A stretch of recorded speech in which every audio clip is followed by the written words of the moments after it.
5 stratégies de contenu qui cartonnent sur Instagram que tu vas pouvoir copier-coller et adapter à ton propre compte. Dans cette vidéo, on va analyser 5 comptes Instagram qui ont pu exploser en termes d'abonnés grâce à nos stratégies. On va voir en détail tout ce qu'on a pu mettre en place, comment est-ce que ça a fonctionné et surtout comment est-ce que tu peux adapter ses propres stratégies pour ton compte Instagram et ça peu importe ton activité. Ces techniques, elles pourraient bien faire exploser ta visibilité et ton engagement, alors c'est parti. Première stratégie de contenu, c'est un compte d'un ancien client, Marco, qui a développé la plus grosse page Instagram autour de la séduction. Globalement, lui, ce qu'il fait, c'est qu'il aide des hommes à séduire, etc. Et principalement des jeunes hommes. Et la stratégie de contenu, elle est ultra intéressante parce qu'il a développé son compte assez rapidement.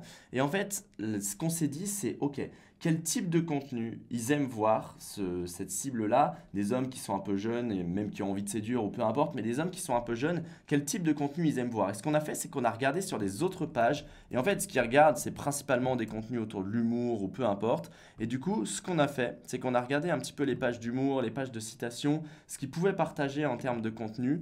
Hop, il y a des pages humour citation qui partagent du contenu un petit peu qu'on a pu reprendre, par exemple ça, je pense ce genre de page. Et il y a des grosses pages comme celle-ci, elles partagent des posts un peu comme ça, soit des posts en mode que j'appelle Twitter, c'est-à-dire des posts comme celui-ci avec des carousels, soit des posts avec des reels qui sont repris. Et ça, c'est une stratégie de contenu qu'on a repris et qui fonctionne extrêmement bien. Donc globalement, il y a deux styles de contenu et deux styles de posts qu'on faisait à l'époque. Il a peut-être un petit peu varié, mais il y a un premier style de contenu avec des carousels comme celui-ci. Hop. Et à la fin, il y a toujours un appel à l'action, clique sur le lien dans ma biographie, donc ça lui permet de générer du trafic. Et le deuxième style de contenu, c'est des réels. Et en fait, ce qu'on va faire, et ce qui est extrêmement intéressant, c'est qu'on reprend des réels avec des personnes connues ou peu importe, des extraits de films, des extraits de reportages. Du coup, ça permet d'avoir quelque chose qui fonctionne déjà très bien parce que c'est soit des acteurs connus et les gens peuvent s'identifier à ça. Par exemple, là, c'est un acteur, Jacques Brel, et du coup, qui parle d'une citation. Et en fait, ça fait sens par rapport à sa thématique, par rapport à la séduction. Et du coup, c'est un contenu qui fonctionne très bien parce que quand la personne va voir ça, elle va reconnaître la personne à l'écran, elle va vouloir écouter ce qu'elle dit. Donc Instagram va le mettre en avant beaucoup plus facilement et faire ce double style de contenu avec d'un côté des reels qu'on reprend simplement. En plus, ça prend pas énormément de temps à reposter parce que c'est simplement du repost. Donc des reels avec du coup des petits sous-titres ou autres, avec du repost. Et de l'autre côté, avoir des carousels comme celui-ci qui parle de son activité, donc là de la séduction, avec un appel à l'action à la fin. Ça, c'est un format de contenu qui fonctionne extrêmement bien. Et en plus, vous pouvez vous en servir assez facilement parce que ça peut être du repost. Je vous prends l'exemple dans la thématique du voyage. Il y a des grosses pages Instagram autour du voyage. Par exemple, je pense que eux, Voyage Pirate, ils font ça. En fait, ils ne postent pas leur propre contenu. Pourtant, c'est des grosses agences de voyage. Ils ne postent pas forcément leur propre contenu. Hop, ce qu'ils font, c'est qu'ils, des fois, alors pas tout le temps, mais ils vont repartager du contenu d'autres personnes. Par exemple, là, ils ont repartagé le contenu de Pablo Ruiz Garcia. Et du coup, ils vont le taguer. Forcément, je pense qu'il lui demande son avis avant. Lui, ça lui fait de la visibilité et il est content. Et en fait, eux, ça leur fait un contenu qui est globalement super et qui est très optimisé par rapport à Instagram et qui va très bien fonctionner. Et il y a plein d'agences de voyage qui font ça. Et en fait, vous pouvez le faire ça, peu importe la thématique, peu importe le sujet. Je vous montre un dernier exemple par rapport à cette stratégie de contenu, de repost de contenu qui fonctionne bien. Et après, forcément, faire vos propres contenus à côté, ça peut être toujours bien. Mais par exemple, ça, c'est une marque de bijoux. Et en fait, cette marque de bijoux, elle parlait plutôt de tout ce qui était motivation, etc. C'était vraiment les valeurs autour de la marque. Enfin, c'est toujours les valeurs autour de la marque. Et eux, ce qu'ils faisaient à l'époque, c'est qu'ils reprenaient des témoignages, qu'ils reprenaient des interviews plutôt de personnes célèbres. Alors, pas ça. Hop, non, c'était un petit peu plus ancien, il me semble. Là, par exemple, ils ont repris une interview de Boris Cyrulnik et du coup, qui parle du stress, de la confiance en soi, etc. Et c'était parfaitement, on peut se dire, mais c'est quoi le lien avec les bijoux? Mais c'était parfaitement intégré dans leur thématique de contenu, c'est-à-dire dans la motivation. Et du coup, ça fait en sorte que ça fonctionne très très bien.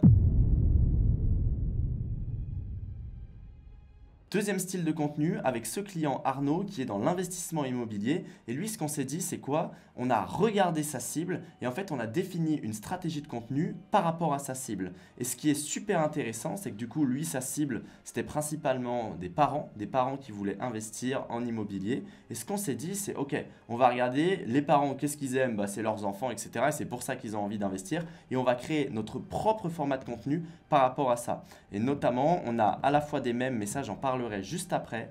Et on a aussi normalement un contenu où voilà, il explique des choses à ses enfants. Et ça, c'est ultra intéressant de créer son propre style de contenu. Et là, ce que vous allez pouvoir faire, c'est vous dire, ok, moi, ma cible, c'est qui ma cible concrètement? Quel style de contenu elle regarde et qu'est-ce qui lui parle? Là, sa cible, ce qui lui parlait, c'était pas directement l'immobilier. Quand on va sur Instagram, on va pas directement sur Instagram pour se former en immobilier. Mais du coup, ce qui est super intéressant, c'est que là, on est allé chercher un angle différent, notamment l'angle des parents avec les enfants où on explique des choses, notamment sur l'investissement, etc. à ses enfants. Et c'est quelque chose qui a extrêmement bien fonctionné. Il a fait des reels qui ont fait plusieurs millions de vues. Le plus gros, il avait fait 6 millions de vues si je ne me trompe pas et il lui avait permis de gagner 20 ou 30 000 abonnés. Donc c'est une stratégie qui fonctionne aussi très bien. Et en fait, c'est une stratégie en 2 étapes. La première étape, du coup, il y a des reels comme ça avec son format de contenu qu'il a créé.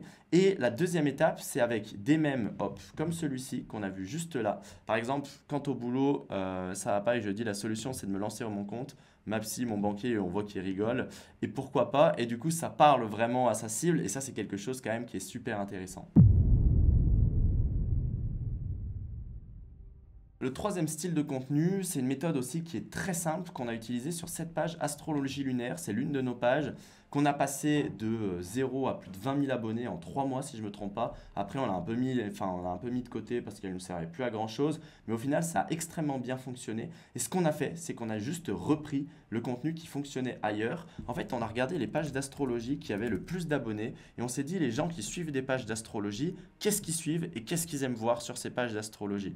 Donc, on a regardé, par exemple, on a vu que là, souvent, c'était du contenu avec les émotions et les signes astrologiques, la planète et les signes astrologiques, des trucs comme ça. Comment l'énergie des signes s'exprime-t-elle? Et du coup, nous, on a reproduit à peu près le même format de contenu en disant les signes les plus calmes et les signes les plus impulsifs. Et il y a 2 axes à travers ça qui est intéressant, c'est qu'en plus, ça permet de créer de l'interaction parce que les gens vont se dire ouais, non, c'est vrai ou c'est faux ou peu importe, ou ils vont se taguer avec leur signe astrologique. Et du coup, ça permet de créer de l'interaction et ça fonctionne très bien. Le deuxième axe, c'est qu'en fait, nous, ce qu'on avait fait, c'est qu'on avait payé une page d'astrologie qui avait 300 000 abonnés, on l'avait payé 30 €. Elle nous avait fait un shoot, c'est-à-dire qu'elle nous avait mis en avant. En gros, sur un des posts, elle avait dit ouais, allez tous vous abonner, c'est la nouvelle page d'astrologie à suivre, c'est Astrologie lunaire. Ça avait permis de gagner plein d'abonnés qui étaient déjà qualifiés et qui étaient déjà habitués à ce style de contenu, donc qui interagissaient bien. Et du coup, ça nous avait permis derrière, en reproduisant le même style de contenu, de continuer à faire grossir la page assez simplement. Donc ça, c'est une strat qui est vraiment toute bête, mais c'est regarder ce qui fonctionne sur les autres pages dans votre thématique. Et ça, on l'a fait pour plein de pages.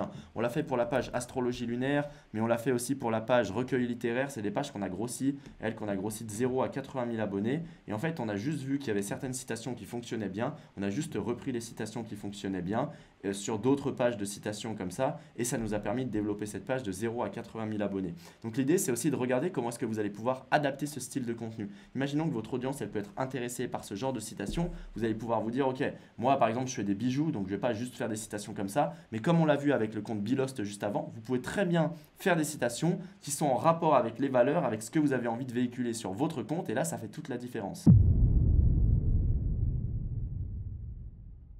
L'avant-dernier format de contenu, c'est quelque chose qui fonctionne aussi très bien et quelque chose, j'en ai fait une vidéo de ce format de contenu là il y a quelques temps sur ma chaîne YouTube, c'est simplement les micro-trottoirs. Et globalement, c'est un client alors sur la salle de tournage, Yann, et il a cartonné, enfin il a plus de 3 millions d'abonnés sur TikTok, uniquement avec les micro-trottoirs. Il fait des micro-trottoirs comme ça, il va parler à des gens dans la rue, etc.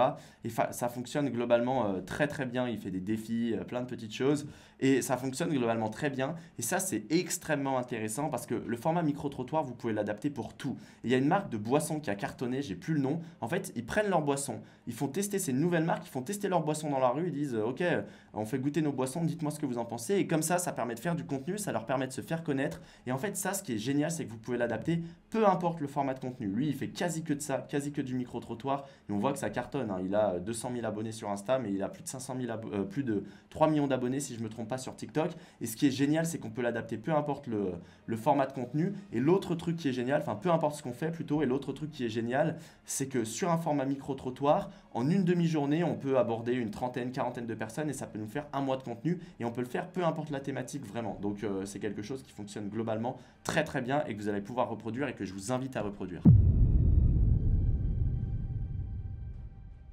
Et le dernier style et le dernier format de contenu qui cartonne, là vous avez vraiment un éventail assez large de ce qui fonctionne et vous allez pouvoir prendre un format de contenu ou un autre format de contenu, mais globalement, je vous invite vraiment à vous inspirer de ce que j'ai dit parce que ça a été prouvé et approuvé sur des centaines et des centaines de clients. C'est le format de contenu pour Théo, j'en ai parlé plusieurs fois sur ma chaîne, mais globalement, on a deux styles de contenu. Le premier avec des mèmes, ça c'est un format aussi qui fonctionne très très bien. Vous n'avez pas besoin de vous montrer, vous n'avez pas besoin d'aller filmer quelque chose et vous pouvez simplement récupérer un format mème. Sur ma chaîne YouTube, j'en ai fait une vidéo, donc je vous invite vraiment à la regarder. C'est un truc qui fonctionne très bien et qui prend pas énormément de temps à faire.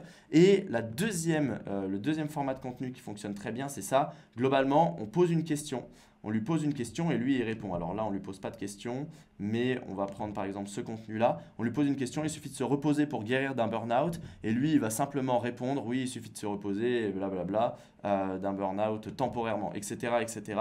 Et en fait, bon, il est assez à l'aise pour parler à l'oral, mais ce qui est génial, c'est que ça ne demande pas de montage énorme, ça ne demande pas de préparation énorme, en fait ça demande de préparer une liste de 10, 15, 20 questions. Vous pouvez avoir simplement quelqu'un en face de vous qui vous pose des questions sous format podcast, ou alors le deuxième avantage, c'est que vous pouvez aussi vous poser vous-même les questions, en fait vous rajoutez la voix off après au montage, la voix off, que ce soit votre voix off d'une autre personne ou alors vous pouvez trouver une IA qui vous fait une voix off et vous pouvez répondre aux questions. Et là, l'idée, c'est vraiment de prendre des questions qui sont un peu piquantes par rapport à votre thématique, des questions où vous savez qu'elles vont faire réagir. On voit par exemple là, quand il parle de le burn-out, on peut en guérir rapidement avec la bonne méthode. Hop, on voit que c'est quelque chose qui fonctionne bien parce que ça parle aux gens directement. Donc essayez de prendre des sujets un peu plus touchy.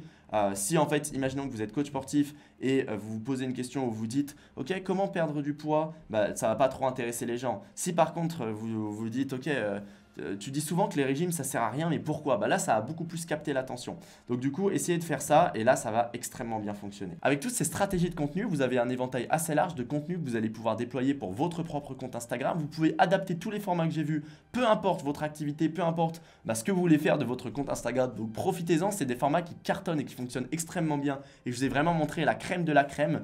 Et certains styles de contenu, vous n'avez pas besoin de vous montrer. D'autres, justement, où vous pouvez aller parler aux gens et qui fonctionnent tout aussi bien. Donc adaptez ça pour votre compte Instagram. Si vous avez des questions, n'hésitez pas à les mettre en commentaire directement. Moi, je vous souhaite une belle journée. Je vous dis à très vite. C'était Mathis. Ciao!